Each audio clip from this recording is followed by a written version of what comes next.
Human intelligence is often sold to us as being an intelligence quotient score, and our society laps this up as a measure of people's worth, such that having a high score or belonging to an organisation such as MENSA is an elite achievement. However, this is a societal goal for its citizens, and it aligns more with a country's economic aspirations than it does in having a well-rounded people. IQ is not a measure of general intelligence in a human being. We've been lied to. As a result, we are streamed and segregated into different classes of people. High IQ yields a strong skill in one branch of intelligence only. I know a man who is a member of MENSA, and yet he is an idiot. He cannot manage money, he cannot change the wheel on his car, he has no social skills, and is not self-aware. Yet he is considered intelligent and respected for it. This ability to score high in IQ is not what it is sold as. Dr. Wayne Whiten is quoted on the Wikipedia page for IQ as stating in his book on psychology theme and variations, IQ tests are valid measures of the kind of intelligence necessary to do well in academic work. But if the purpose is to assess intelligence in a broader sense, the validity of IQ tests is questionable. So if you want to be an expert in a niche field of academia, then IQ is a valid measurement of your ability to do that work. It is in effect a screening for a particular job and nothing more. With that said then, what is general intelligence and can it be measured? I subscribe to the idea of intelligence being a broad spectrum of abilities and not just a single spike in one narrow field of brain power. Howard Gardner's theory of multiple intelligences seems to fit very nicely with my own observations, and I would argue that if you are able to recognize yourself as doing well in each of the following categories, then you are genuinely an intelligent person. The areas are linguistic, which is language and communication, logical/mathematical, this is pattern analysis and complex problem solving, spatial, which is visual judgment and composition, bodily/kinesthetic, which is fine motor control of your body for things like sports and dancing, musical, which is the ability to compose music and play an instrument, interpersonal, which is empathy for others and relationships, intrapersonal, which is self-reflection and inner work, and the last one, which is a bit way out there, is naturalistic, which is understanding the relationship between humans and nature.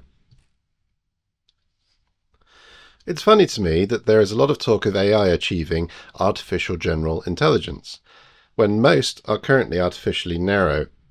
When we look at humanity, however, we find it also faces the same problem, with many ANIs and very few AGI humans. We seem to forget that each of us is generally only good at one thing, and we have many failings in areas of our lives outside of, say, our jobs. One striking realization about intelligence is that there are a lot of people who fake it. It seems that there are a great many number of people who have become bestowed with the label of intelligent, when in actual fact they are simply people with a good memory. All they do is mimic others. This leads to a quirky personality where they are only intelligent in situations where they have seen somebody else do something, and they are able then to remember how it was done. If you can get these type of people into a new situation, then they will not know what to do, and thus most will not step outside of their comfort zones for fear of being exposed.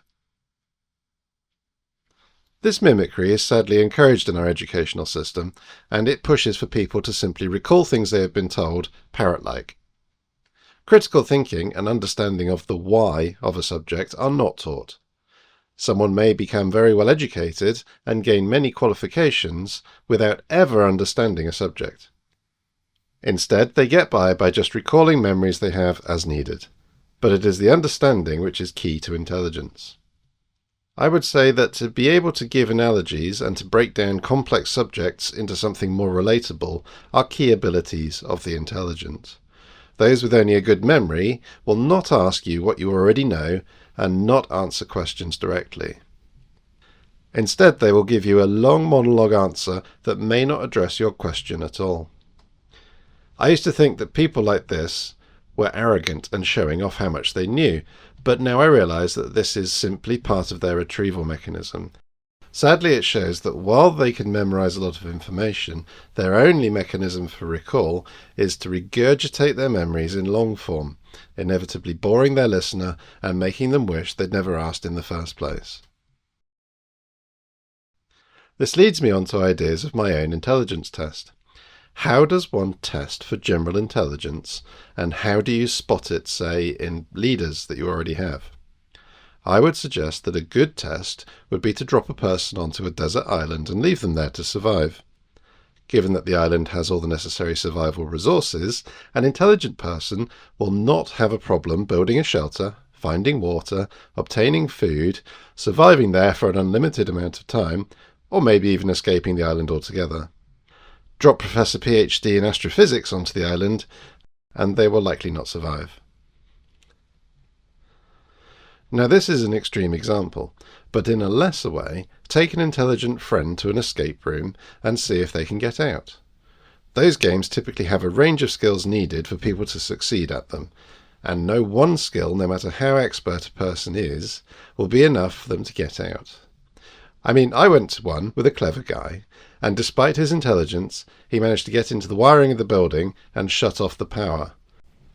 I told him not to pull on that circuit breaker, but the room went dark and the puzzle stopped working. I would urge organisations to take their leaders and test them for general intelligence. I remember a Christmas party game I played once at a company. We were all given a bag of crafting resources and told to make a crazy golf hole. At the end of the allotted time, we could go round and play each other's courses, and then work out which one was best. Well, my boss in that company was completely lost. He would normally lead from the front, and in our daily work that was fine, but here, honestly, he was lost. He didn't know what to do without instruction, or training, or someone else to copy. It was an eye-opener for me, and it led me on to other things like why do companies employ leaders that just follow and do as they're told? But that's a subject for another time.